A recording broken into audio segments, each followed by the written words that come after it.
Ya. Ya. Selamat malam. Selamat malam, Bapak, Ibu, dan saudara-saudara yang terkasih di dalam Tuhan kita Yesus Kristus. Selamat mengikuti ibadah kategorial pada malam hari ini, Kamis 28 April 2022. Kiranya kesetiaan beribadah kita merupakan ungkapan syukur nyata melalui kehidupan persekutuan yang membawa berkat bagi kita dan sesama. Kita ambil waktu untuk bersaat teduh.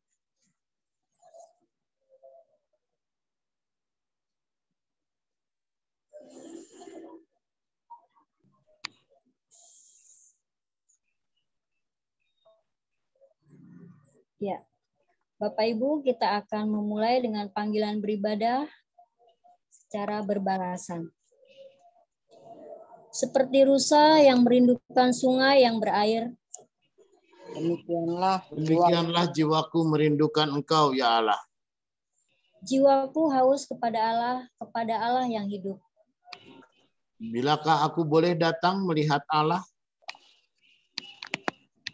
Inilah saatnya kita datang kepada Allah untuk menikmati bait-Nya yang kudus. Amin. Kita bersama menyanyi pembuka, yaitu Kita Masuk Rumah-Nya.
Bapak Ibu, mari kita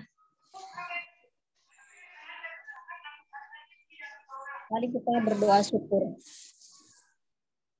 Ya Allah yang Maha Kudus, kami mengucap syukur dan mengaturkan terima kasih karena siapakah kami ini hingga kami layak menghadap Engkau yang kudus.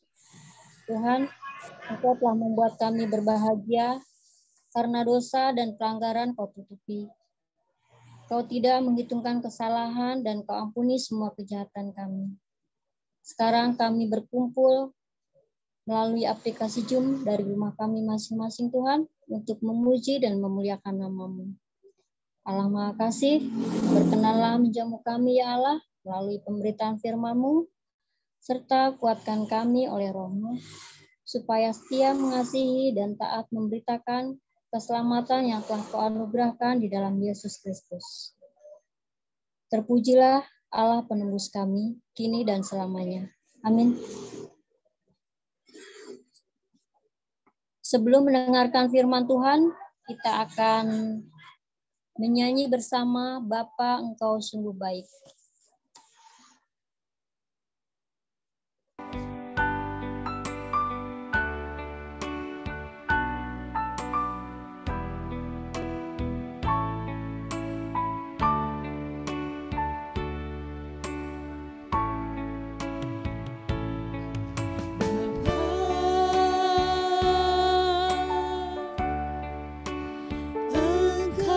sungguh baik,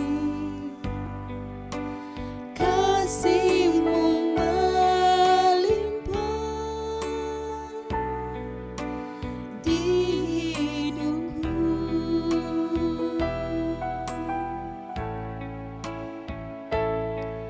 Bapa,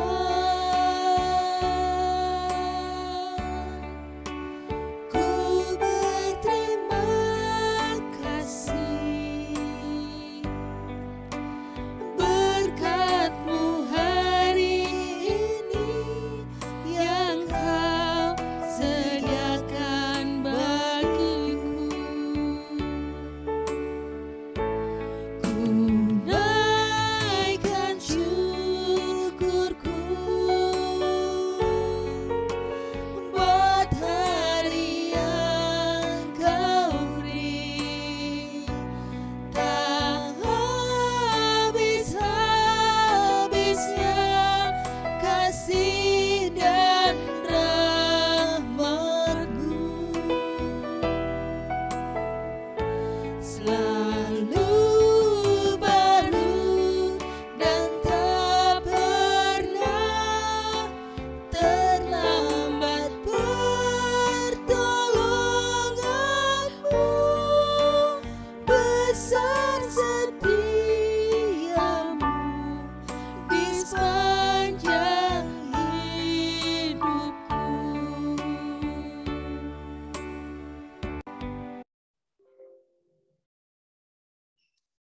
Baik, Bapak, Ibu, dan saudara-saudara, kita bersama, kita berdoa. Bapa di dalam sorga, di saat ini sungguh kami rindu untuk mendengarkan firman-Mu. Biarlah Tuhan yang menyerta dan memimpin kami dengan Roh-Mu yang kudus. Agar kami pun juga boleh dengan sungguh-sungguh dapat mendengarkannya, merenungkannya, dan bahkan juga menyatakan firman itu dalam hidup kami. Kiranya Tuhan yang mengurapi kami semua dengan Roh-Mu yang kudus dan juga hamba-Mu. Biarlah Tuhan yang berkata-kata dan kami dengan sungguh mendengarkannya. Amin. Saudara, kita akan bersama membaca bagian Alkitab kita dari Injil Yohanes pasal 20, ayat 19 sampai dengan ayatnya yang ke-23. Ya, mengenai penampakan Yesus. Injil Yohanes pasal 20 ayat 19 sampai dengan ke-23. Yang begini katanya. Ketika hari sudah malam pada hari pertama minggu itu, berkumpullah murid-murid Yesus di suatu tempat dengan pintu-pintu yang terkunci karena mereka takut kepada orang-orang Yahudi.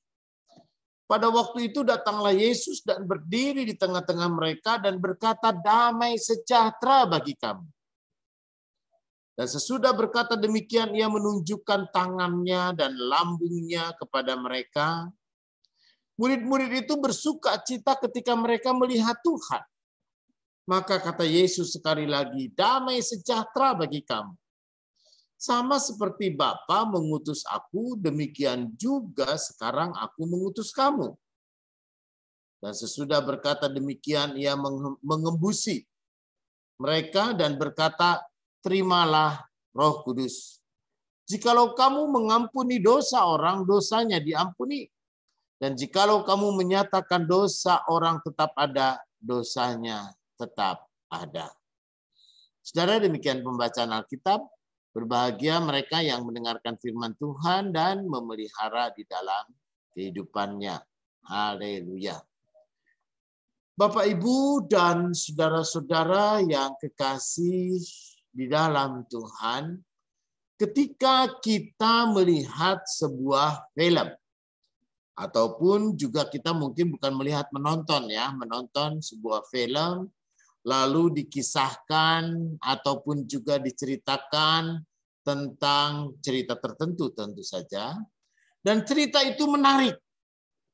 Cerita itu membuat kita lalu terpukau. cerita itu membuat kita pun juga dengan sungguh-sungguh merasa tersentuh. Kira-kira apa yang akan Bapak Ibu katakan kepada orang lain? Apa yang akan Bapak Ibu sampaikan juga kepada orang lain? Saudara, biasanya orang akan tertarik untuk menceritakan sesuatu pengalaman buruk. Ya, kalau dia punya pengalaman buruk tentang ini, film itu jelek. Apa yang saya lihat itu jelek. Tidak bagus, nggak usah nonton loh. Nyesel. Atau sebaliknya. Ketika kita menonton sebuah film, lalu kemudian kita merasa bagus, lalu kemudian kita mengatakan, wow, film itu bagus untuk kita tonton. Karena film itu mengandung pelajaran. Film itu pun juga sungguh-sungguh memberikan kita lalu kemudian sebuah perenungan dan mengajak kita pun juga untuk merenung. Jadi saudara yang kekasih di dalam Tuhan, kesan pertama atau kesan ketika kita melihat dan menyaksikan sesuatu, maka itulah juga yang mendorong kita untuk bercerita. Apakah yang kita ceritakan itu baik? Ya, atau yang kita ceritakan itu buruk? Tergantung bagaimana pengalaman kita ketika kita melihat sesuatu. Nah, saudara yang kekasih di dalam Tuhan, pada waktu ini apa yang murid-murid Yesus lihat? Atau apa yang murid-murid Yesus saksikan sekarang? Saudara, kita bisa membayangkan ya, ini yang kemudian disebut sebagai sebuah misterium. Itu yang disebut dengan mungkin sisi mistisnya Yesus. Itu Bapak Ibu boleh perhatikan pada ayatnya yang ke-19.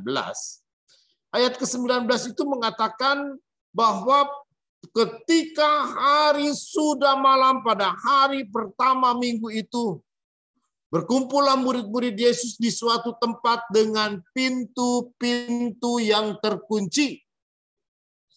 Ayat 19 ya. Bapak Ibu perhatikan, dengan pintu-pintu yang terkunci karena mereka takut kepada orang-orang Yahudi. Wajar. Itu ya, sejak Yesus ditangkap, Yesus kemudian dianiaya, Yesus lalu kemudian dibunuh di kayu salib, murid-murid memang takut dengan perilaku orang Yahudi. Gitu ya, kalau boleh disebut maka ini adalah Yahudi fobiasme. Ya, Yahudi fobi. Mereka ketakutan oleh karena sikap, oleh karena perbuatan-perbuatan orang-orang Yahudi. Wajar. Karena itu mereka tinggal di suatu tempat. Mereka tinggal di suatu ruangan. Mereka berkumpul murid-murid Yesus. Ini murid-murid Yesus ini tentu tanpa Yudas ya. Nah, murid-murid Yesus itu berkumpul di suatu tempat dengan pintu-pintu yang terkunci. Tetapi saudara, pada bagian akhir dari kalimat ayat 19, pada waktu itu datanglah Yesus dan berdiri di tengah-tengah mereka.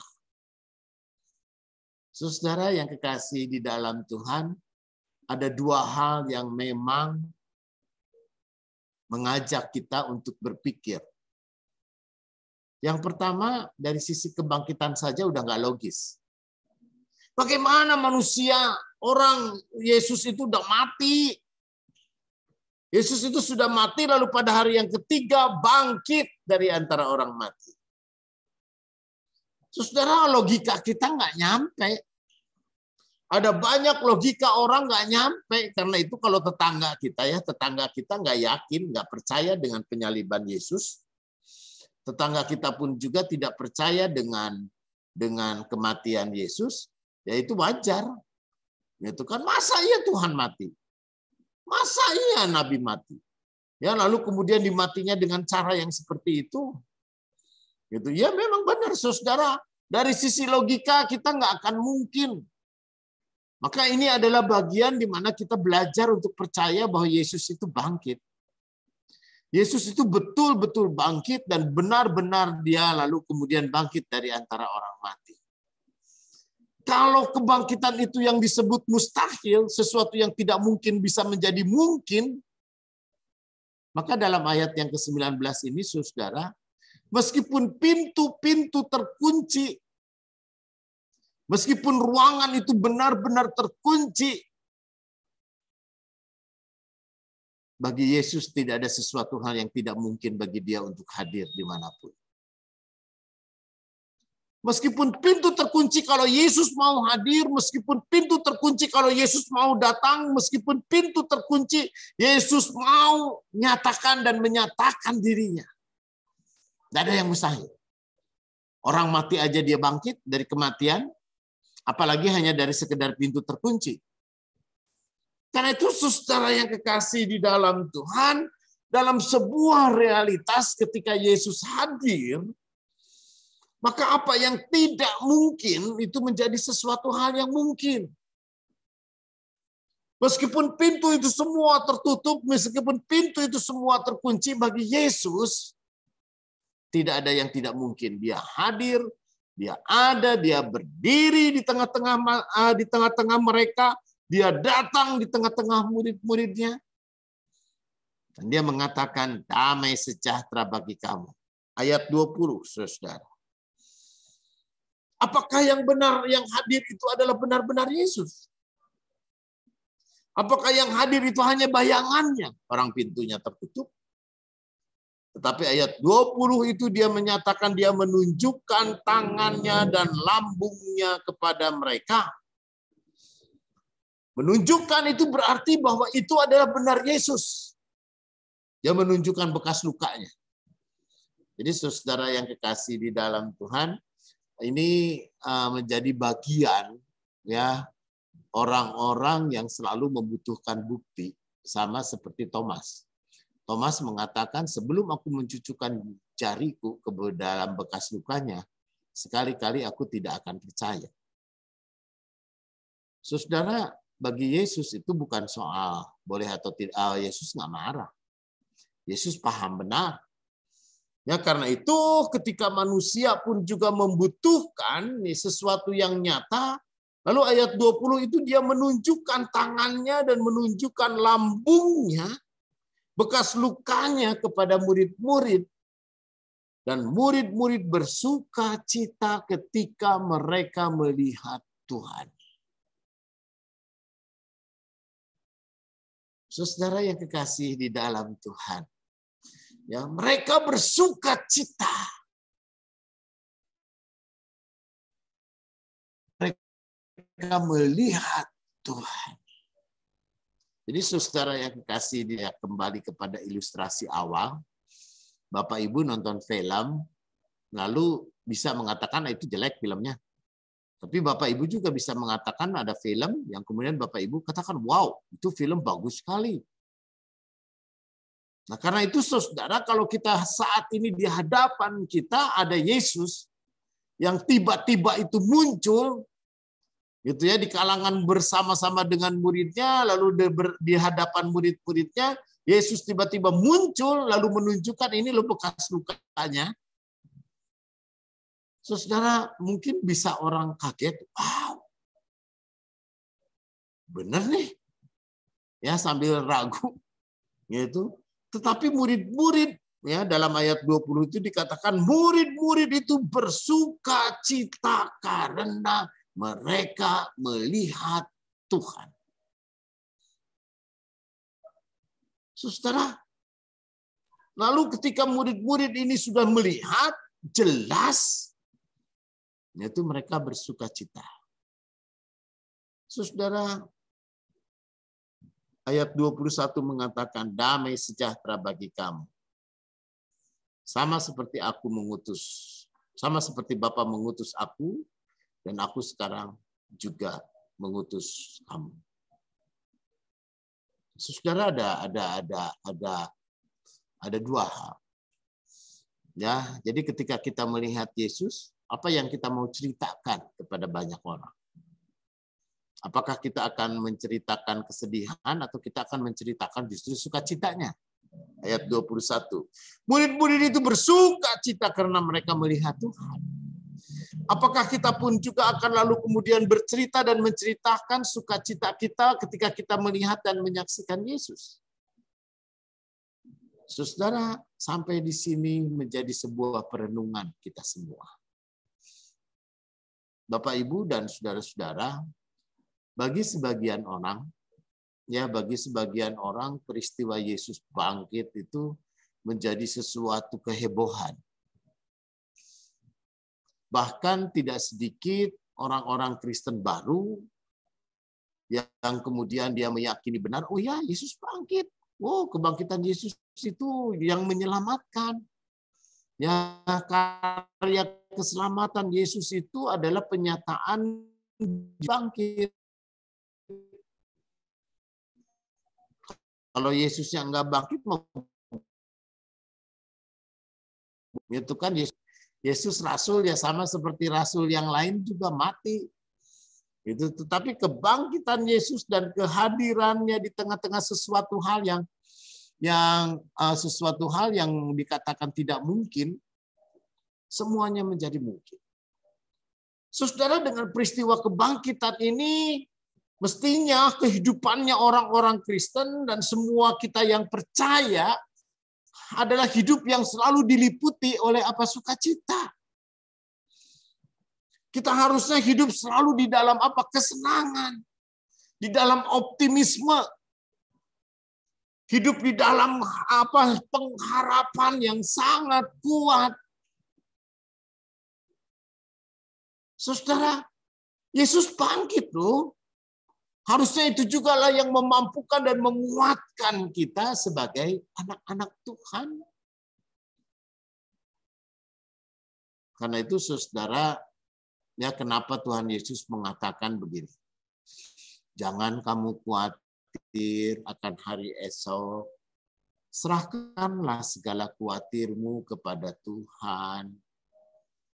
Ya kan Tuhan selalu memberikan di dalam tantangan dan pergumulan, marilah kepadaku, hai orang-orang yang berbeban berat. Itu saudara, maka di satu pihak, kalau kita memahami teologi proses, hidup ini ya memang bergumul. Hidup ini memang tidak mudah. Dan ketika kita hidup di tengah-tengah dunia ini, semua orang mengalami kesulitan yang sama kok. Misalnya nih, ini sekarang orang lagi harga minyak goreng mahal. Apakah cuma orang Kristen doang yang merasakan minyak goreng mahal? Enggak.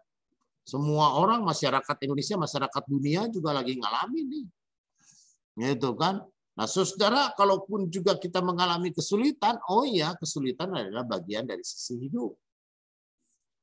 Tetapi sebagai seorang Kristen, orang yang mengikut Yesus dan hidup di dalam Tuhan Yesus, saudara, maka kita memiliki kekuatan yang memenangkan.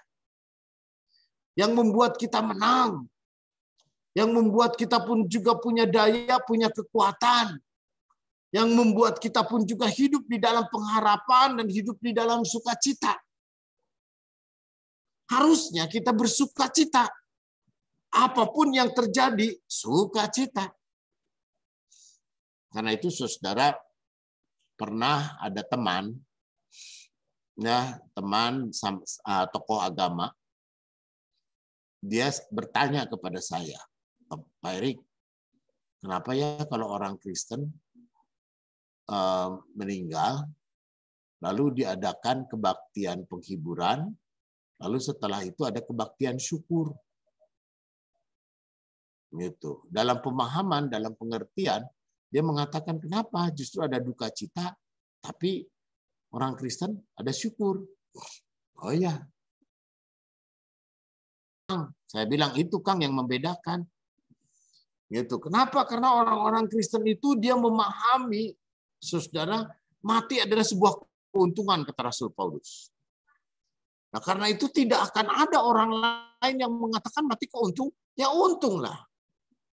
Mati adalah keuntungan. Kenapa? Karena dia boleh bersama, ada bersama dengan Yesus.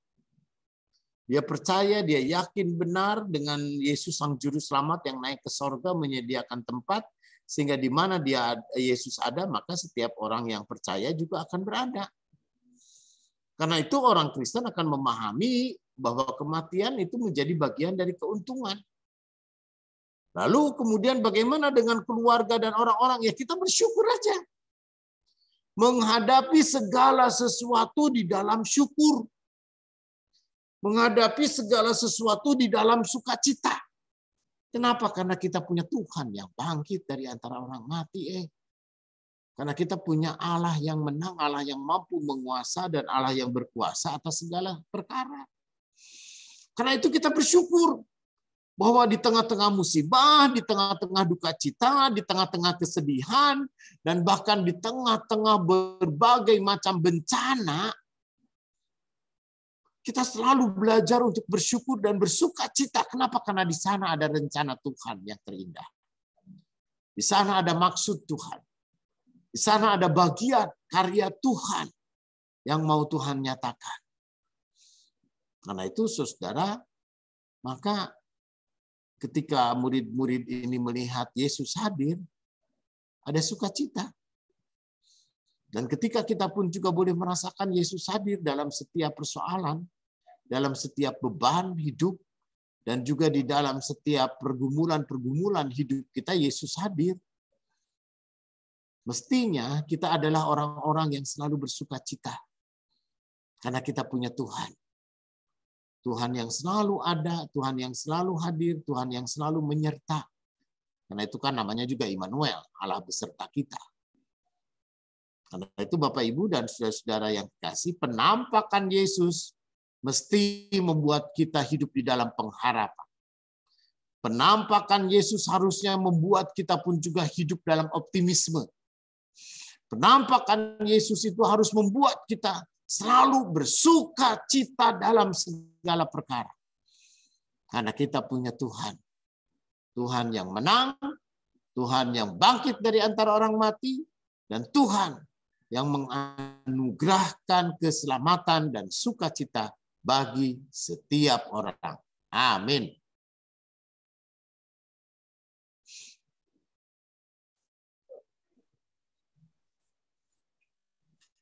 Lanjutkan doa syafaat. Oke. Ada pokok doa Bapak Ibu. Dalam doa syafaat kita bawakan dalam doa. Sehat selalu ya. Mari kita berdoa. Bapa di dalam sorga, sungguh di saat ini kami hadir. Kami sadar benar, kami tahu benar bahwa hidup yang kami jalani adalah syarat dengan pergumulan. Ada setiap orang yang banyak sekali punya persoalan dan banyak sekali pergumulan-pergumulan yang mereka hadapi. Namun di saat ini kami percaya, kami yakin benar bahwa kami punya Tuhan. Tuhan yang bangkit dari antara orang mati, Tuhan yang mungkin hadir di dalam setiap momen hidup kami. Karena itulah Tuhan Allah Bapa, Engkau juga adalah Allah yang hadir dalam persoalan dan pergumulan yang kami hadapi. Tuhan yang melawat, Tuhan yang menyelidik, dan Tuhan juga yang tahu benar apa yang kami gumuli, baik secara pribadi dan juga keluarga. Kami percaya benar bahwa Engkau adalah Tuhan yang menuntun kami di jalan-jalan hidup kami, melewati berbagai macam kesulitan dan bahkan liku-liku hidup. Dan Engkau adalah gembala yang setia, yang selalu menyertai kami. Kami berdoa di saat ini bagi Bapak dan Ibu Subono. Tuhan, kami juga berdoa bagi Bapak Widyo Remekso. Kami pun juga berdoa bagi Oma Sagedi dan juga orang tua kami yang lain. Tuhan jugalah yang berkati Buleman, sehat selalu. Biarlah dia di dalam usia yang banyak, dia mengalami penyertaan dan pimpinan Tuhan dalam segala sesuatu. Karena itulah Tuhan Allah Bapa, Tuhan jugalah yang memberkati Bu Mardiana, Tuhan juga memberkati Bu Esther, Tuhan juga memberkati Bapak Filiniadi, Tuhan juga memberkati saudara kami Randy, Tuhan jugalah yang memberkati Bu Sumira, agar setiap kami boleh sungguh merasakan penyertaan dan pimpinan Tuhan, dan tangan Tuhan yang selalu memimpin kami. Benar Tuhan, ada banyak tantangan yang kami hadapi. Tapi kami yakin bersama di dalam Yesus, kami boleh melewatinya semua dengan baik. Karena itu Bapa dalam surga, sungguh kami mau berserah ke dalam tangan-Mu. Inilah doa dan pengharapan kami. Amin.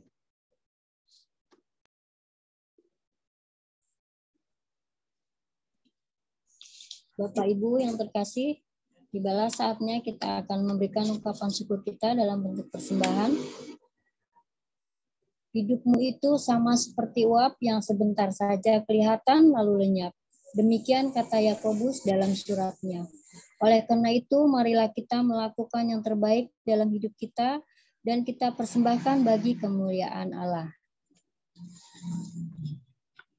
Persembahan dapat ditransfer ke rekening BCA nomor rekening 63302700860 atas nama Margareta di semua. Persembahan dapat juga dimasukkan ke amplop dan diserahkan ke gereja pada hari Minggu. Sambil diedarkan persembahan, kita menyanyi dari Kidung Jemaat 377, Betapa Kita Tidak Bersyukur.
Bapak Ibu, mari kita serahkan persembahan kita kepada Tuhan.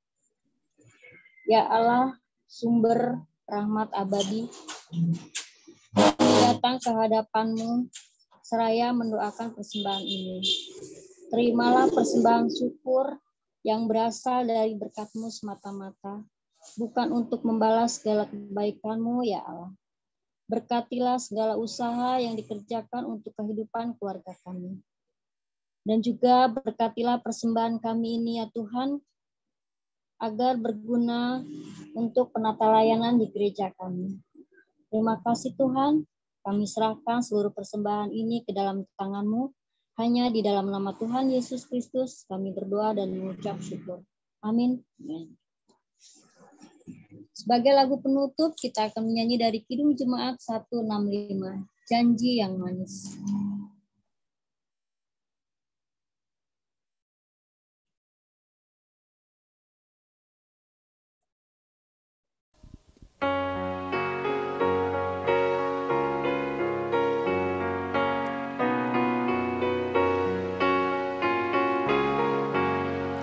Janji yang manis kau tak kulupakan, tak terombang-ambing lagi jiwaku. Walau lembah hidupku penuh awan, nantikan cerahlah langit di atasku. Kau tidak akan aku lupakan, aku memimpimu, aku memimpimu. Kau tidak akan aku lupakan, aku penolongmu. Yakinlah teguh.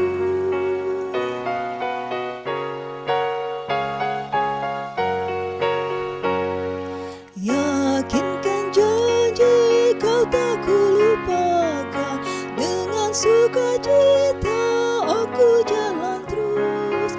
Dunia dan kawan tiada ku harapkan, Ratu yang setia, Yesus penebus. Kau tidak akan aku lupakan, aku memimpimu, aku membimbingmu. Kau tidak akan aku lupakan, aku penolongmu. Yakinlah teguh.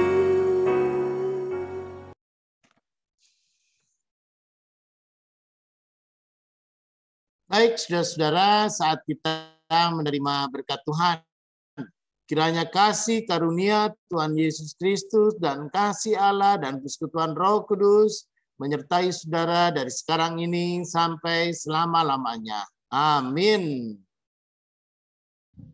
Bapa, terima kasih.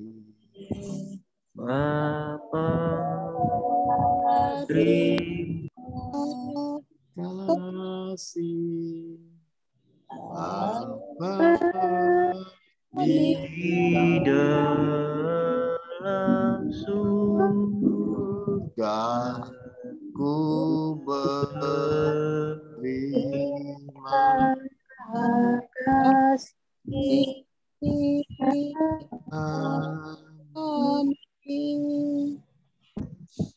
Terima kasih Pak Pendeta. Terima kasih, sama-sama Bu Sumi.